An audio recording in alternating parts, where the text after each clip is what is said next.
अमिताभ बच्चन ने कहा था कुछ दिन तो गुजारिए गुजरात में, इसलिए मैं भी कुछ दिन गुजारने बिहार चला गया अपने गांव में। लेकिन फिर ये कुछ दिन महीनों में बदल गए और मैं वहां से वापस नहीं आ पाया।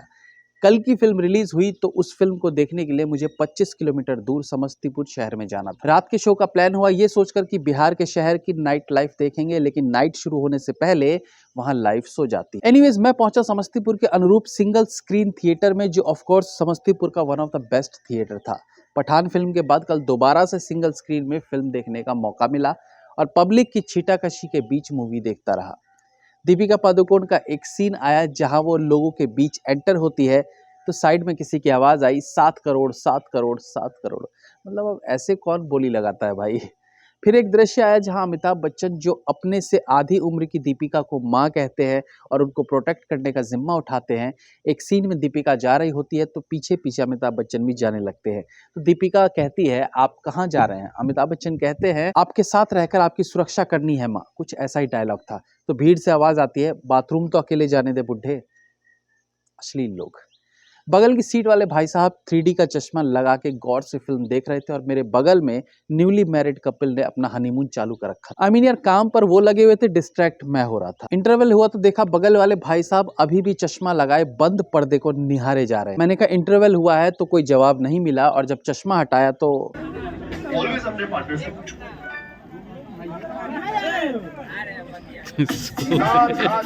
आप भी सोच रहे होंगे कि रिव्यू कब शुरू होगा, तो चलिए चर्चा कर लेते हैं फिल्म कल की 2898 पर। तो 600 करोड़ रुपए बजट में बनी इस फिल्म में अमिताभ बच्चन बनते हैं एक बार फिर चैंपियन। कहानी महाभारत की रणभूमि से शुरू होती है और उसके बाद आज के समय से कई सौ साल आगे में पहुंचती है। देखो यार, 600 करोड़ की फिल्म है तो कुछ पॉजिटिव चीजों से रिव्यू शुरू करते हैं। फिल्म की शुरुआत बेहतरीन थी। जिस तरीके के ग्राफिक्स देखने को मिलते हैं, जिस तरह से बच्चन साहब को उनकी जवानी वाली शक्ल के तौर पर पेश किया गया, या इवन ग्राफिक्स के माध्यम से महाभारत के समय से फ्यूचर तक के समय को दिखाया गया, वो यूनिक था, इम्प्रेसिव था। लेकिन किसे पता था आगे चल के दिल के अरमा आंसुओं में बहने वाले थे। ये साइंस फिक्शन कहानी शुरू होती है खत्म हो चुकी दुनिया के आखिरी शहर से, यानी काशी से। एक कैरेक्टर जब बताता है कि ये दुनिया का आखिरी शहर है तो दूसरा कहता है कि ये दुनिया का पहला शहर है। तो थोड़ी बात समझ आती है कि फिल्म में बुराई को मिटाकर नई दुनिया को शुरू करने की चाहत लिए एक टीम अपने काम पर लगी हुई है। देखिए, फिल्म में जिस तरह के सेट्स दिखाए गए हैं, जिस तरह से इस फ्यूचर वर्ल्ड को प्रेजेंट किया गया है, वो ऑसम है।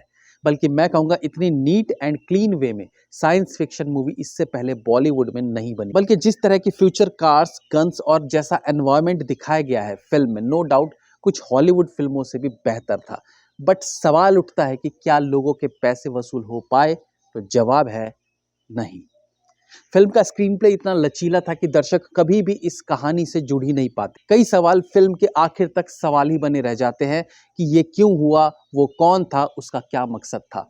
ऑफ कोर्स बुद्धिजीवी लोग दिमाग लगा के कहानी समझने का प्रयत्न कर सकते हैं, but maximum Bharatiya Janata film से कनेक्ट ही नहीं हो पाएगी। स्क्रीन प्ले स्लो है, बिखरा हुआ है, जिसका एक छोटा सा एग्जाम्पल है प्रभास का एंट्री सीन। इस दृश्य में उसे कुछ गुंडों के साथ लड़ना था, बट फाइट शुरू होने तक प्रभास को इतना फुटेज खाते दिखाया गया कि जब फाइट शुरू होती है, वो जो एक्साइटमेंट रहती है वो खत्म हो जाती है। हवा में पलटी खाकर वो आता है, तालियां बजती है कि अब फाइट शुरू होगी, वो फिर बेहोश हो जाता है। लगने लगता है कि ओह अभी और फुटेज खाएगा, उसके बाद और जबरदस्त फाइट होगी, लेकिन वो फिर कोई हरकत करने लगता है और इसी सब में 5 मिनट का समय निकल जाता है, जो नॉर्मली 30 सेकंड का होना चाहिए था। अरे भाई, जबरदस्त बीजीएम के साथ तुम्हारी एंट्री हो गई, 4 अलग अलग एंगल से तुम्हें दिखा दिया गया, तो अब लग जाओ काम पर। बट नहीं, डायरेक्टर साहब फाइट शुरू होने से पहले प्रभास से इतनी नौटंकी करवाने लगते हैं कि हीरो की एंट्री वाली जो फील होती है वो पूरी तरह से खत्म हो जाती है। यहाँ से फिल्म बोरियत की चादर ओढ़ना शुरू कर देती है। अक्सर फिल्मों में हीरो की ग्रैंडनेस दिखाने के लिए कैरेक्टर आर्टिस्ट बीच में हीरो के लिए कुछ बोलते रहते हैं, जो दर्शकों को एक्टर की ताकत का अंदाजा दिलाता है। या कभी कभी ये कैरेक्टर आर्टिस्ट कॉमेडी पंचेस से भी सीन को फनी बनाने की कोशिश करते हैं। जैसे प्रभास के पहले सीन में एक बूढ़ी अम्मा, बट आई वाज शॉक्ड कि बूढ़ी अम्मा के डायलॉग से कोई फील ही नहीं आ पा रही थी। सेम विद ब्रह्मानंदम, उनकी कॉमेडी भी स्माइल तक नहीं ला पाई चेहरे पर। दीपिका पादुकोण कौन है, क्यों है, जैसे सवालों के जवाब धुंधले धुंधले मिलते रहते हैं। But sorry, Bharatiya Janata need clarification, जो लास्ट तक नहीं मिल पाती। दिशा पाटनी फिल्म में क्यों थी, नाग अश्विन से पूछा जाना चाहिए और दिशा को एक बार एनएसडी से पढ़ाई करके वापस फिल्मों में ट्राई करना चाहिए। बीच बीच में साउथ के अनेकों बड़े एक्टर्स और डायरेक्टर्स का कैमियो भी नीरस कहानी में जान नहीं डाल पाता है। First half was totally disaster. Second half में फिल्म कुछ हद तक वापसी करती है थैंक्स टू बच्चन साहब। अच्छा, बच्चन साहब इस फिल्म की जान है। प्रभास का किरदार फर्स्ट हाफ में जितना इरिटेट करता है, बच्चन साहब उतना ही इम्प्रेस करते हैं और शायद इसलिए एक डायलॉग फेमस है कि बाप बाप होता है। अमिताभ बच्चन के काम में आज भी वो पैशन दिखता है, वो मेहनत दिखती है जो उनके सुपरस्टार वाले समय में दिखा करती थी। एक्टिंग की बात करें तो प्रभास जो है वो बाहुबली के बाद कभी इम्प्रेस नहीं कर पाए और इस बार भी उनका किरदार बनावटी सा फील हुआ। एक दृश्य में सैनिक उन्हें जमीन पर गिराता है और फर्श पर पलटते हुए भी उनके बॉडी डबल का यूज किया जाना साफ पता चलता है। अब सोचिए, वो इतना छोटा सा काम भी खुद नहीं कर पाए। उनकी एक्टिंग में कोई दम नजर नहीं आता। It's similar to his previous movies, यानी बाहुबली के बाद वाली जितनी फिल्में आई हैं, वो चाहे साहू हो या राधेश्याम, उनकी एक्टिंग उससे मिलती जुलती नजर आती है। उनकी अचीवमेंट यही है कि अब वो हिंदी में भी खुद से डबिंग करते हैं। दीपिका पादुकोण की एक्टिंग ठीक ठाक है। भव्य सेट्स के बीच कॉमन सी एक्टिंग पर ज्यादा ध्यान जाता नहीं, या यूं कहिए कुछ चर्चा करने लायक एक्टिंग नहीं थी। बस जैसे वो करती आई हैं वैसी वो यहाँ भी दिखी हैं। बट फिल्म का हाईलाइट रहते हैं अमिताभ बच्चन, जो अपने हर सीन में एक आशा जगाते हैं कि नहीं यार, अभी मैच खत्म नहीं हुआ।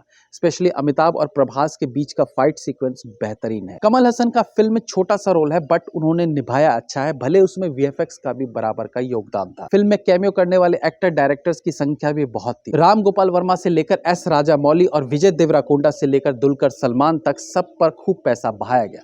बट स्टिल किसी की भी एंट्री फिल्म में एक्स्ट्रा एंटरटेनमेंट डोज देने में कामयाब नहीं रहती। शाश्वता चैटर्जी मेन विलेन के तौर पर दिखे, जिनका काम ठीक ठाक रहा। हालांकि एक जगह उनका एक डायलॉग है जहां वो बोलते हैं और है कोई इसका रक्षा करने के लिए, जबकि इसका की जगह इसकी बोला जाना चाहिए था। अक्सर बंगाली एक्सेंट में मेल फीमेल का बदलाव देखने को मिलता है और शाश्वता चैटर्जी बंगाली है बट उनका किरदार बंगाली नहीं है। फिर इतनी बड़ी एक्सेंट मिस्टेक कैसे हो सकती है? 600 करोड़ में कुछ हिस्सा राइटर पर खर्च कर देते तो शायद ठीक रहता। एनीवेज, फिल्म का बीजीएम पावरफुल लगता है जो सीन्स को सपोर्ट करता है। फिल्म को ग्रैंड स्केल पर बनाया गया है, इसकी भव्यता फील होती है and even costume design department का काम भी अच्छा है, जिन्होंने कैरेक्टर्स के कपड़े डिजाइन किए। फिल्म का क्लाइमेक्स अगेन फिल्म के बाकी पार्ट्स से काफी बेहतर रहता है, या यूं कहिए बाकी की फिल्म बीच बीच में इतना बोर करने लगती है कि थोड़ा सा भी अच्छा सीन आ जाए तो राहत मिलने लगती है। एज एक्सपेक्टेड फिल्म का सेकेंड पार्ट भी आएगा जो लास्ट में पता चलता है।